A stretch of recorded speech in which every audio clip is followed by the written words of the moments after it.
গায়িকা, বাচিক শিল্পী আর অভিনেত্রী, বহু প্রতিভার অধিকারিণী সাবা আজাদ ঋত্বিক রোশনের সঙ্গে সম্পর্কে জড়ানোর আগে থেকেই তিনি পরিচিত মুখ। ছোটবেলা থেকেই মঞ্চে অভিনয়, একাধিক জনপ্রিয় বিজ্ঞাপনে কণ্ঠদান আর সিনেমার পর্দাতেও উপস্থিতি ছিল তার।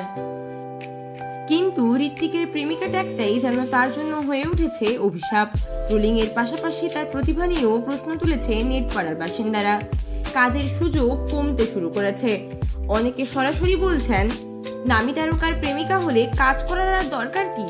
এই কথা শুনেই গর্জে উঠেছেন সাবা। এর কারণ হিসেবে সাবা দায়ী করেছেন সমাজের পুরুষতান্ত্রিক মানসিকতাকে। সম্প্রতি এক সাক্ষাৎকারে সাবা বলেন, গত 1 দশক ধরে যে কাজ করে নিজের বাড়ি ভাড়া মিটিয়েছি, অন্য সংস্থান করেছি, এখন সেই কাজ পেতেই কষ্ট পেতে হচ্ছে। কোনো খ্যাতিনামী মানুষের অথবা সফল ব্যক্তির প্রেমিকা মানেই তার নিজস্ব উপার্জনের প্রয়োজন নেই, এমন মানসিকতা থেকে ঠিক কবে নিষ্কৃতি পাবো আমরা? তার এই বক্তব্য শুধু বিনোদন জগতেরই নয়, গোটা সমাজের জন্য এক বড় প্রশ্ন। একজন নারী কি কেবলমাত্র কারো প্রেমিকা বা স্ত্রী হয়ে গিয়েই নিজের স্বপ্ন, পরিশ্রম আর যোগ্যতাকে হারিয়ে ফেলবেন? আপনার এই নিয়ে কি মতামত তা অবশ্যই কমেন্ট বক্সে জানাবেন।